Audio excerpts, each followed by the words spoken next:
about our city Lohja.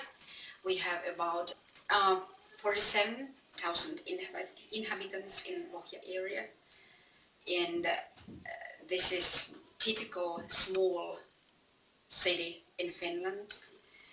Part of the inhabitants are living in the downtown, and a big part of the inhabitants are living in the countryside. So this is a little bit challenging situation for the school provider. There are many little small schools all over this big Lohja city area. Okay. And I think about 44% of inhabitants live in the city of Lohja. And so we have 6 secondary schools, and one of them, language of instructions, is Swedish, because in Finland we have 2 official languages, Finnish and Swedish. Okay. And in this Lohja area we have 18 primary schools, 2 of them are Swedish schools, and 1 special education school. It's called Jalava School. There are those kind of pupils who are handicapped, or they have very big problems to move or something like this.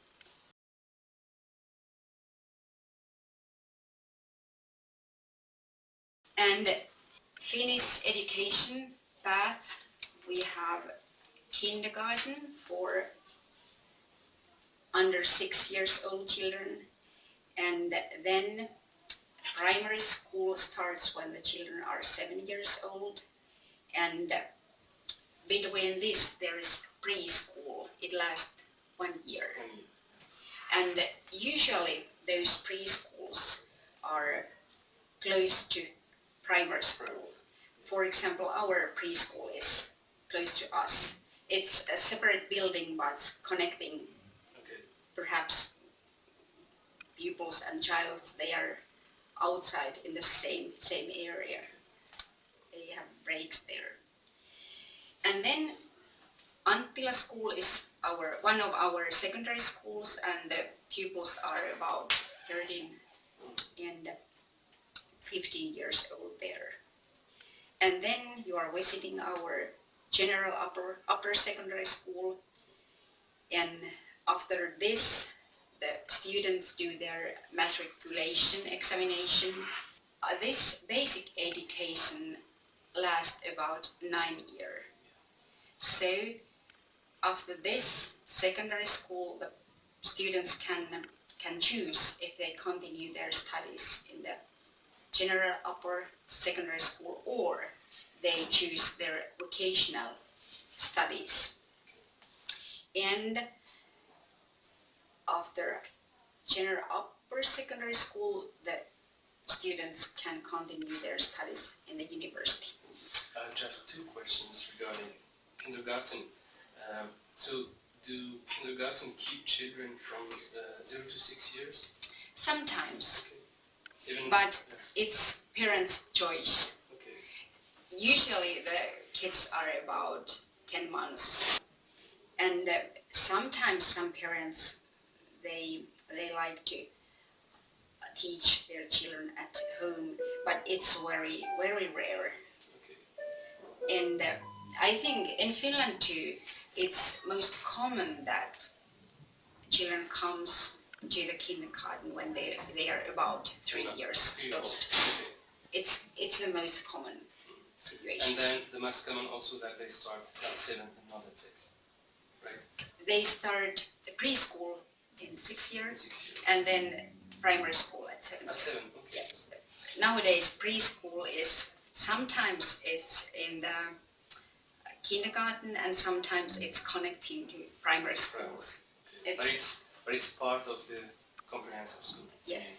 And it's public service. It's public service today, and it's free for parents. They have no need to pay anything.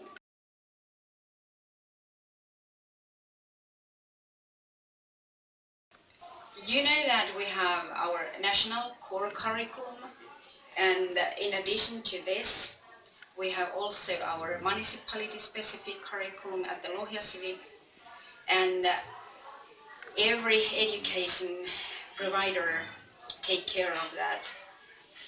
They do their own municipality-specific curriculum, and it's based to our national core curriculum. One of my jobs, my big jobs, is that it's my duty to do the common schedule or week plan for this school. And we have about 190 school days per year. Usually fall term is in the beginning of August to the end of December, and then spring term starts about 7th of January, and then the last day is the last Saturday of the week 22. It depends, is it in the end of May or in the beginning of June. And nowadays all the subjects are compulsory subjects in primary school, and elective subjects, for example some foreign language, the students can choose in the secondary school from the 8th class, I think. And English is our first foreign language, and the pupils start it from the 3rd grade. And there is also possibility to have more free choice languages like German or French or Russia, Spain from the 8th class. And then the pupils start Swedish studies on the 7th grade.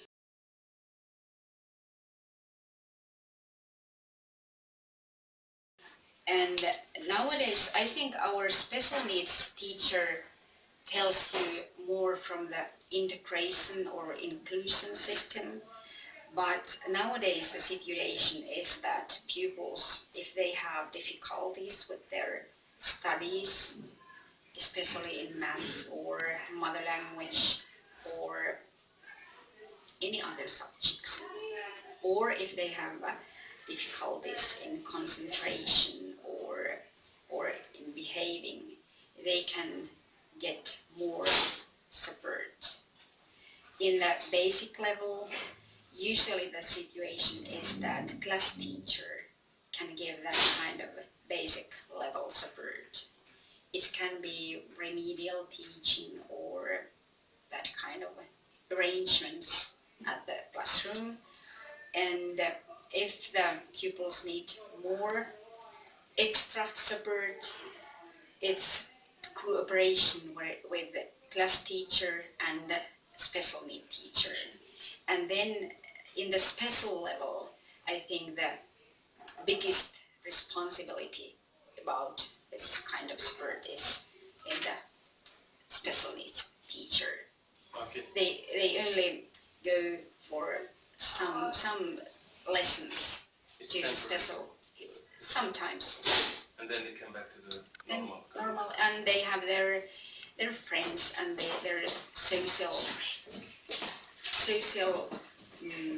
this is their social Yeah. own So you class. keep them connected to their group, not to get isolated, and they come back to their old group. Okay. Yeah, and this is a big question for the children. They like to belong to the same group as others too. And what kind of this support is? The special learning environment is important. Those pupils, they have difficulties in concentrating. It's more safe and peaceful for them to study in a smaller group, I think. And special needs teaching that kind of groups where that kind of pupils who have very strong difficulties in their behaving, for example. And then only 3 assistants are working in a normal classes.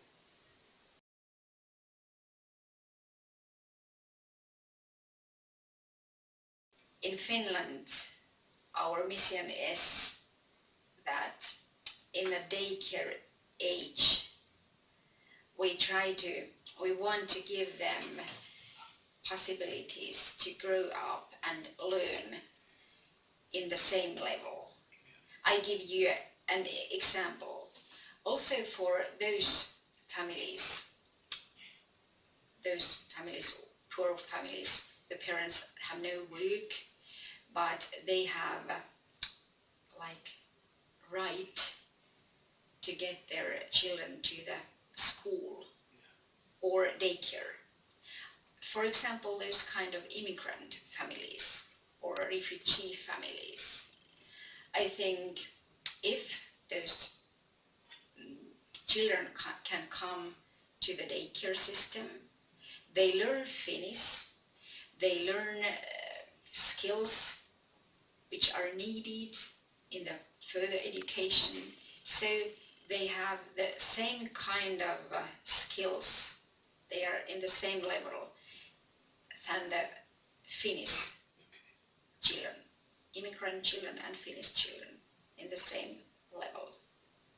So you consider this as we like right. to, it's right, yeah. it's right. And naturally, it's an economical question too. And nowadays, every municipality in Finland, they have very big economical problems and we have to save money. Is it possible in the future that we can give everyone that kind of possibilities? Who knows? Okay. But nowadays, today, it's possible. Okay.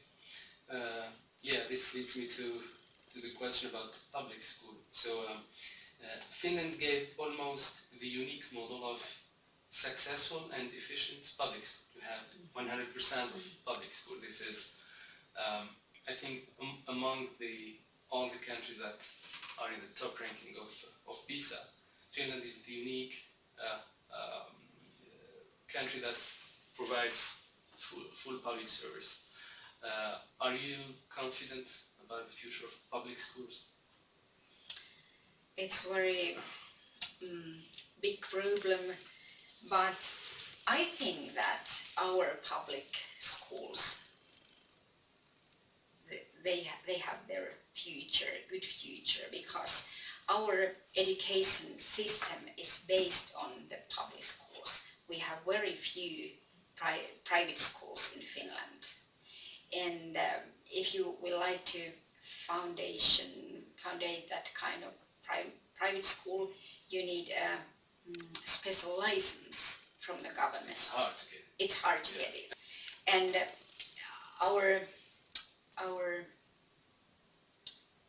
economic resources are based on our public school system. And I think the one guarantee is that we have so well-educated teachers in our public schools.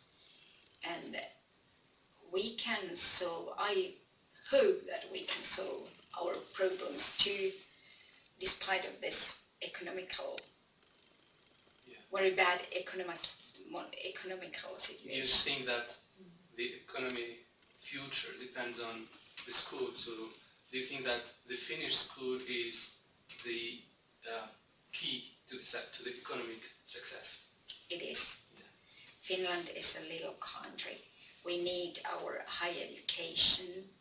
We need innovation. We have to create new jobs for the people. I think education is one key word.